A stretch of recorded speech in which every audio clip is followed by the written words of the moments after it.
are the buyers looking for today with interest rate moving? Are they ready to buy? We have fresh details on buyers and what they're looking for and also what they're not looking for.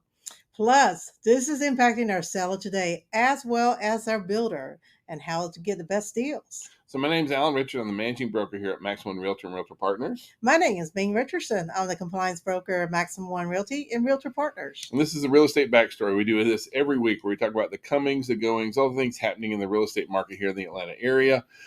We want to jump right into like what's happening with interest rates because It's awesome. we're really excited about where it is. So interest rates this week came in at 6.08. We're actually seeing much lower than that in real life, especially for government-backed FHA mortgages are coming in the mid to higher fives, that kind of stuff. We're seeing it run from 5.5 to 6.25, that kind of stuff. Just Correct. Generally speaking, depending on your interest rate, that kind of stuff. The interesting thing is because we've seen all these things happening with the interest rates, our buyer activity is really, really kind of jumping up. So, should you buy now or wait? See, that's the big question everybody's asking is, okay, interest rates have come down a lot. But the Fed is saying that they're going to reduce more. Yeah, and so should I wait? Like should I hold out for even lower mortgage rates? And while on one hand we do agree that we do think interest rates are going to be going down more over the course of the next, especially the next year kind of thing. But think about it. If the interest rate's going down, everybody's doing the same thing. So when it's down to where it's a palatable interest rate, you're going to have a lot more competition. And the inventory may not be here when you want to buy. Well, see, that's the thing is a drop in mortgage rates causes a surge in demand. And then more people in the market actually are going to make it much tougher to buy. So while you can wait, you're going to be competing against other folks for the same The property. competition You're going to may have be fierce. more people. There are also some folks who are like, maybe I should wait until after the election. The elections are Why always, well, but and I get it. Elections, by and large, are kind of, I don't care if you lean left, lean right, whatever. Most elections are pretty negative, and Americans just kind of start feeling negative about it. But the bottom line here is that out of 7 out of the last 8 election cycles, as soon as the election was over, The property price values went up. The only time they did not go Yep. up during the downturn market in 2008. Yeah. So just so you know, if you own a home last year this time, the average home ownership gain is about $25,000 from last year this year. CoreLogic just released that number that the average homeowner gained $25,000 in equity last year. So if you choose to wait for another year, you're going to miss out on another $25,000 Well, not only potentially that, in equity this next and year. granted, moving you'll forward. get in a cheaper rate, but just remember, we always said, marry the house and date the rate. You can always refi 6 months from the time you purchase a property. Yeah. You see, right now we like when you're looking at what's really driving our market, first time buyers and our younger buyers are really very heavily. There was just some new information released talking about the U.S. workforce by generation, and now we actually have more Gen Z in the workforce than we have boomers. And so millennials now make up the largest percentage of by Gen X's. Yeah. We're there, but we're actually number 2. There's more millennials in the workplace right now.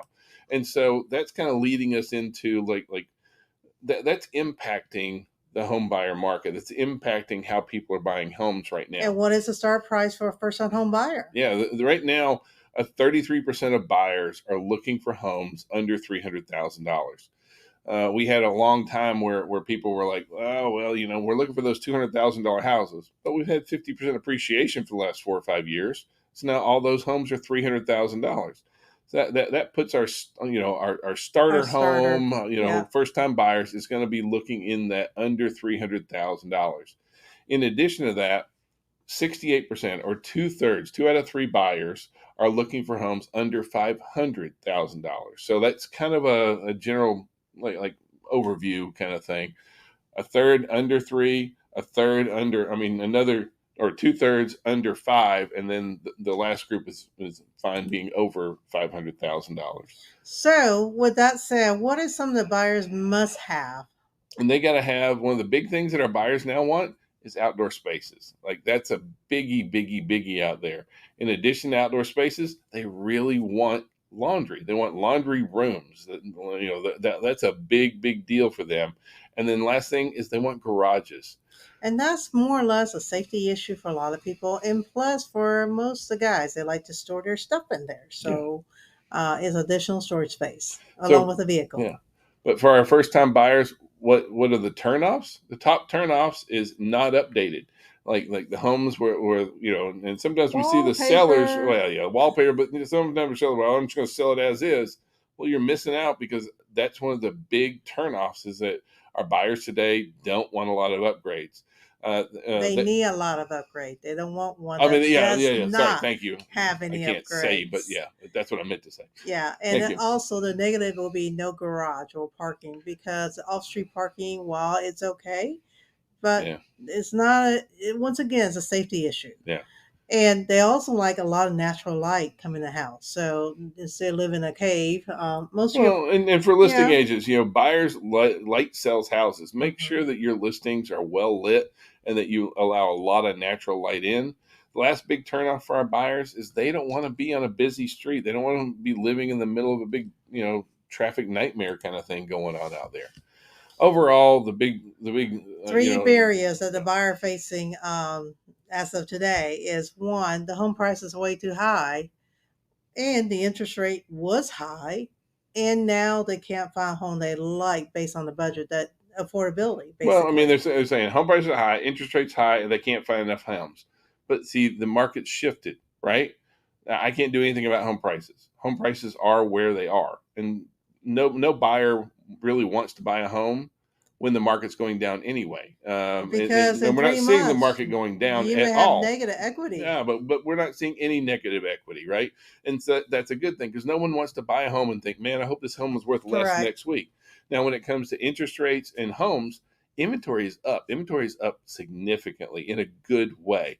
Interest rates are down. We just talked about that, in a good way. So two of the three big barriers for a lot of our buyers are already being addressed, and so we need to be ready to find a home reach out and like keep them upbeat, let them know. Now, so from start to finish, the average buyer looks about average of 10 houses. Okay, average, and now the 10, they'll make an offer on every third home. Well, they make 2 offers, and then the third one they make 2 offers before the third gets accepted. Correct. And guess how long it takes a buyer to look for a house now? 7.5 months. Yep. That's about the average right there, is how long that takes. And that's a long time. Yeah. So overall, buyers are coming back, right? The buyers are back, and the buyers are back in a big way. We're seeing a lot more activity on our listings. We're seeing a lot of activity. Home tours are up. Just the overall activity level, especially for this time of year, are really shooting up, right? At the same time, we got mortgage demand is up big time because interest rates are coming down. And for those that actually bought about a year and a half ago at 8% interest rate are refined today. Yeah. And they're smiling about it. But the other thing that's happening is inventory is up. Now, here in Georgia, the overall average inventory is up 58% this year versus a year ago. And that sounds really significant. And it is, don't get me wrong. We are moving into a balanced market. But don't let that number kind of think that, oh my gosh, this is crazy. Versus 5 years ago, versus pre-pandemic, we're still down 25%. So yes, versus a year ago, inventory's up by 50%. And we are so thankful. We've needed more listings for a long time.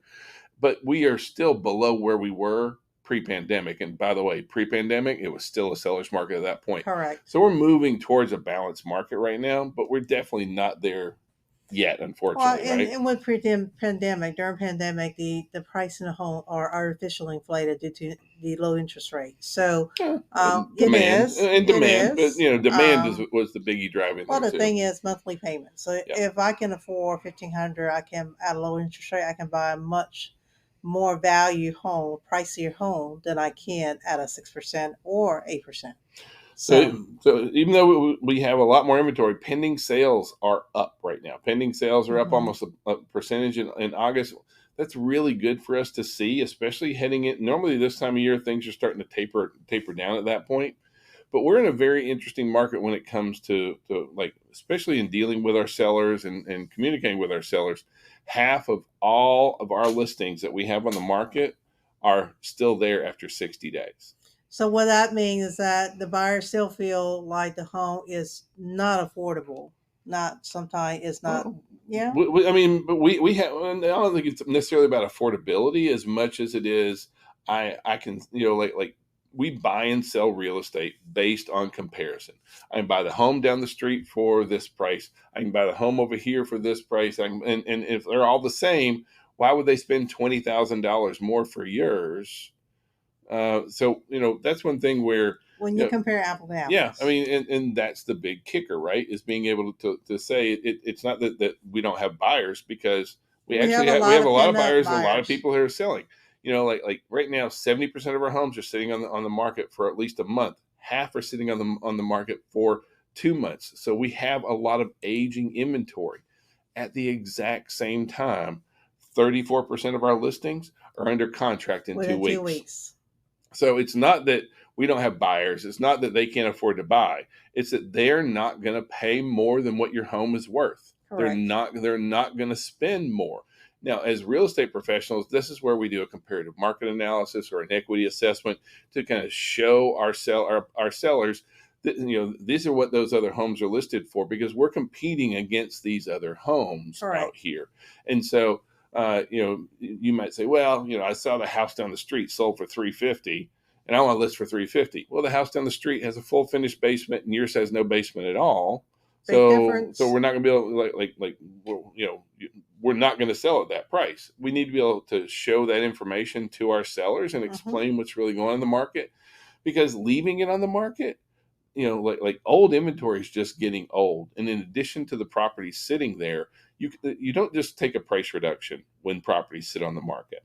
You take a price reduction, and now you have to start throwing other tidbits to kind of sweeten the pot. Now we're going to be paying down interest rates. Now we're going to be doing a home warranty. Now we're going to make these repairs, like all these things, and all that adds up to where it's coming off the seller's bottom line. Correct. Whereas if you come out of the market and you're priced right from the very beginning, as we've shown you, like you'll be under contract in 2 weeks. Yeah, the good properties are there.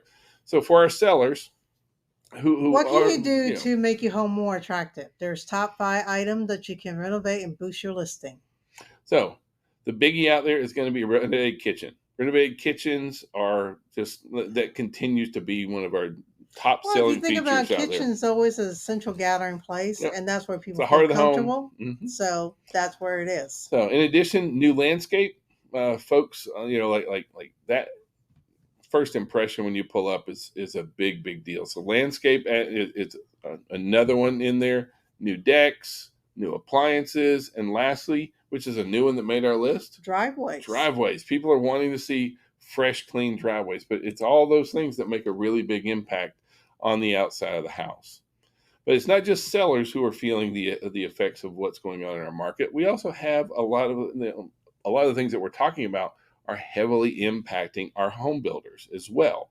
And first thing, just understand, our home builders are sitting on a ton of cash. Now, a lot of this cash that they're sitting on comes from the fact, like if you go out and you look at what all the home builders stock on the stock market is doing, they're flush with cash. They've had a lot of investments. A lot of the market basically feels like, look, the builders are going to be building. There's a lot of stuff going on. Especially if they're dominating third of your market and when in all sales, that's huge. I mean, in the past, it's only been 10 to 12%.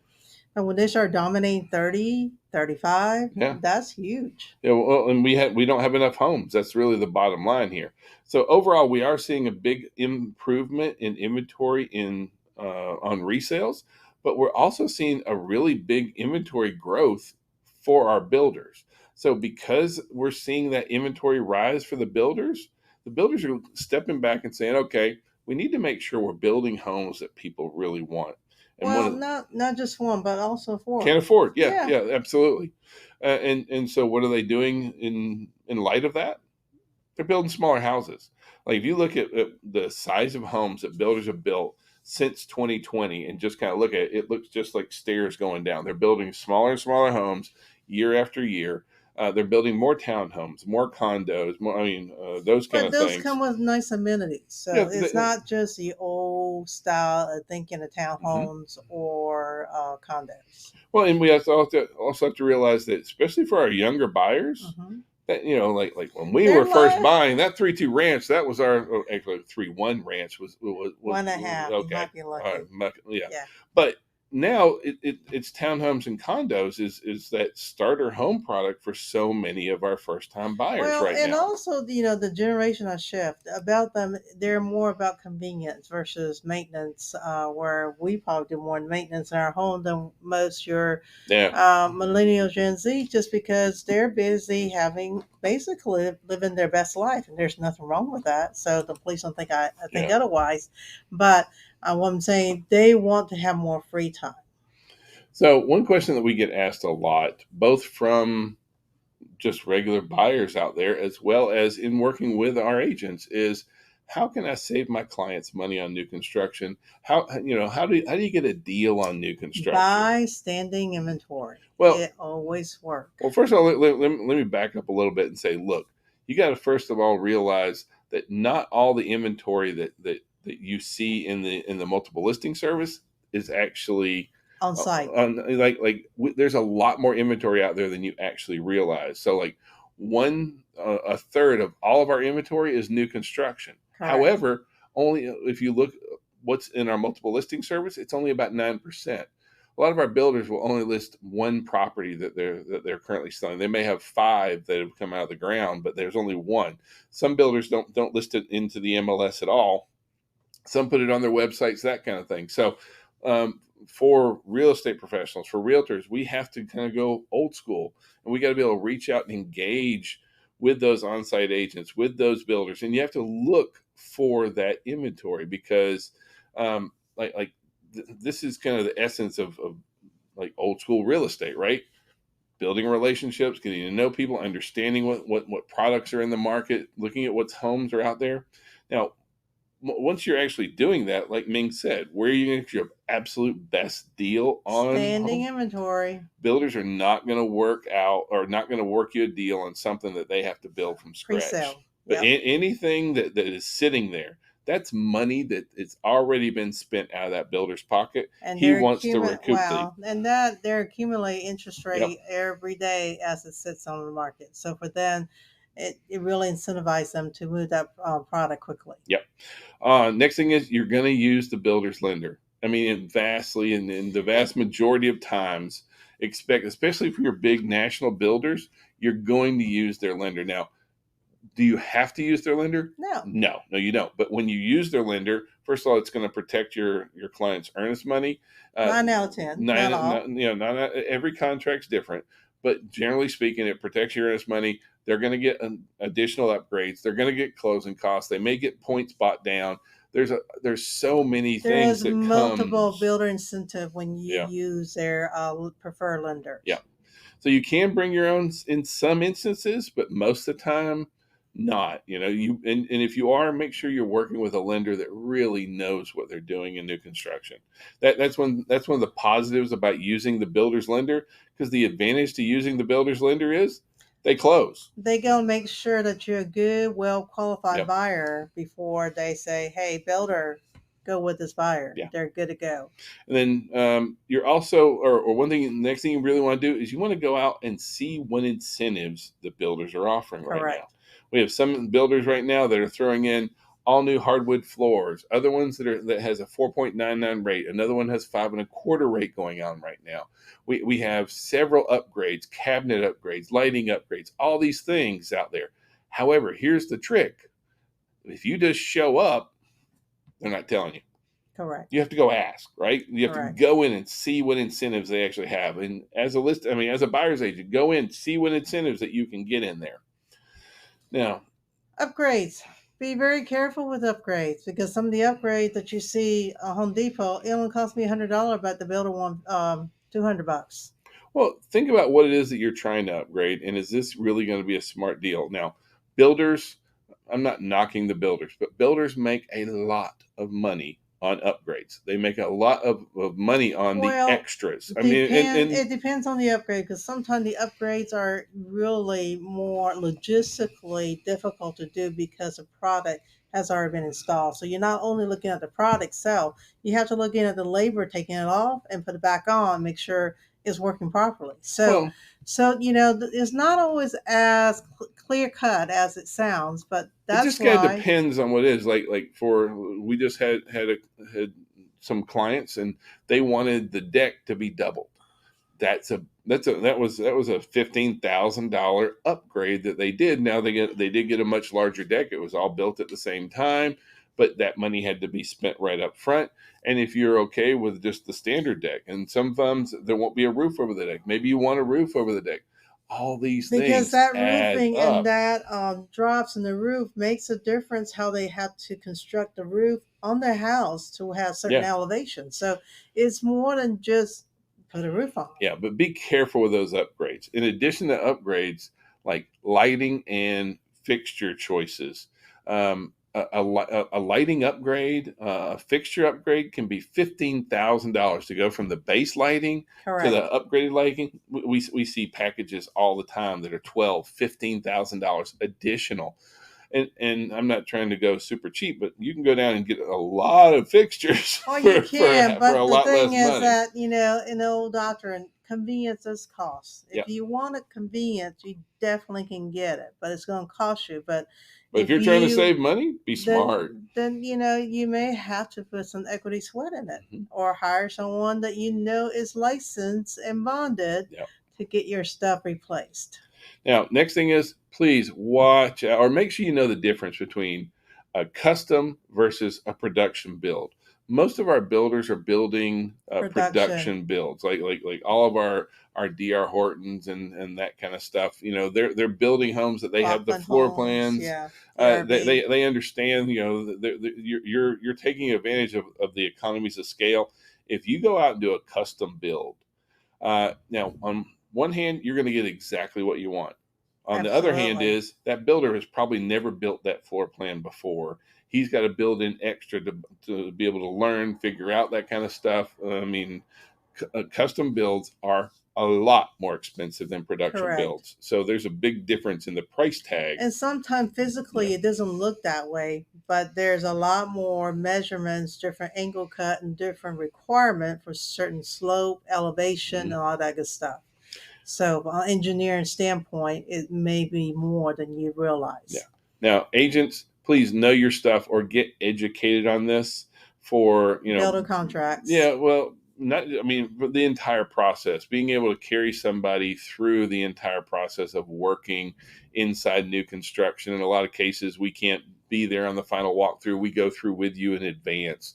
The way Ming mentioned builder contracts, the builder contracts are all swayed heavily in the builder's favor, and they're all different, Correct. and they aren't what you'd call 50 pages? short. I mean, like 50 Yep. pages, 48 pages, that kind of stuff. I mean, unless you're just looking for some light reading in your spare time, there's a lot that goes into being able to process all that information. So watch out for the builder contracts. Again, we're not saying there's anything wrong with them. We're just saying that everyone is different, and always the devil's in the details. You got to make sure. Absolutely. So, So next we want to talk about a distinction between license, a regulatory license body, and voluntary membership organization. yeah, the Georgia Real Estate Commission just released some information and just kind of saying, look, there's a difference between a real estate licensee and a realtor, maybe in the real world. But from Greg's point of view, Who is regulated by government. Yeah, yeah. So like Greg is our state agency. It's our state real estate agency, and real estate is regulated at the state level. Now, at the same time, you have associations like NAR and the National Association of Realtors. But in addition to that, we'll have the National Association of Realtors, the Georgia Association of Realtors, and your local realtor boards. All three of those are directly connected, but they don't have anything to do with Greg. Now, a lot of times we get our Georgia Association of Realtor contracts through our relationships and through being a realtor, or you buy them from that organization, kind of thing. But still, GREC is our regulatory agency, the Georgia Real Estate Commission, but they don't regulate NAR and those kind of things. They make sure that we all stay within the rules of the law. Now, for real estate professionals, whether you are a realtor or a real estate licensee, GREC couldn't care less, right? If you are a realtor, it's because you belong to part of that trade organization. Now, all this is coming out because we have a lot of folks right now that there's a lot of conversation about the NAR lawsuit settlement and we know that it's still kind of going on in there, but there's been some questions like, well, I'm not a realtor. Do I have to worry about like that just doesn't apply to me? I don't have to worry about that. Well, it does, because the agency or the regulatory body that's come out through this has been the MLS, and the MLS has made rule changes on things such as, can compensation be shared? And what we have is like those organizations that are owned by a realtor organization, such as Georgia MLS.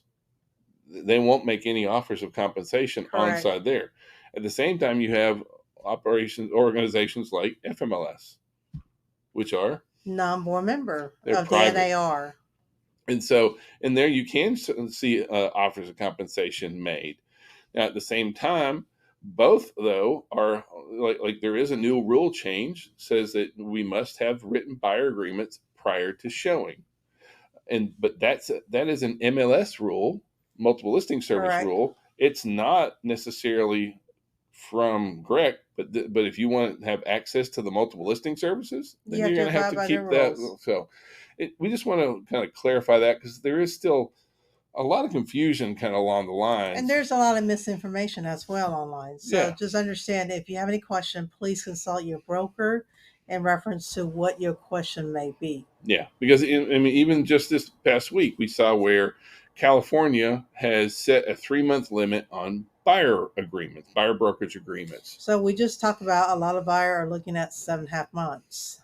So like it could take a lot longer there. That doesn't mean that you can't extend a buyer brokerage agreement, but I think we have to be conscious of the reason that California has done this is because we have a lot of buyers out there that are not seeing the value. And part of that is coming because, just like we stated, that a written buyer brokerage agreement must be signed prior to showing any property. And if you as a realtor or real estate professional are just being the person that stands in a doorway and says, hey, if you sign this, I'll show you this house, you're doing real estate wrong. Yeah. This is about relationships. And so we need to be sitting down with our buyers in advance, going through, these are all the services I provide. This is what it's like to, educate our buyers on everything going on. Listen, these are all the services I provide. These are the fees I charge. And then having an agreement signed prior to showing. And the technology is advanced, so you don't have to do this in person. You can always do it in Zoom with a presentation. So, but you can do shorter term. Absolutely can do 1-day listing or one house, a 1-day agreement or one house agreement if you need to. So, because we do want to stay compliant, we're not saying not to be compliant. What we're saying is that focus on the relationships. I don't personally see a big need for having a 3-month limit, but I do think that it is a reaction, because we do have buyers that are feeling like, look, I couldn't even see this house unless I signed this paper, and now I'm working with this person. So understand that with all of our agreements, like they can amend the brokerage agreement. Right to terminate. So just be conscious of that. Please focus on the relationships. For us, it's always been relationships. Before we were, running the brokerage, it was about relationships with our buyers and our sellers. And now, still, it's about relationships with our realtors, with our agents, that kind of stuff. This is a relationship business. And so focus on the relationship, and everything else was really going to kind of take care of itself there. So if you would like more training, please visit our website, mx1training.com. We have classes throughout the week. I'd love for you to come and just be well informed. Yeah, check us out. And then if we can give any kind of service, please call, text, smoke signals. You can catch all of our information in the details into the video down here. Hope you guys have a great week. We love you. Talk to you soon. Thank you, and have a great day. Bye-bye.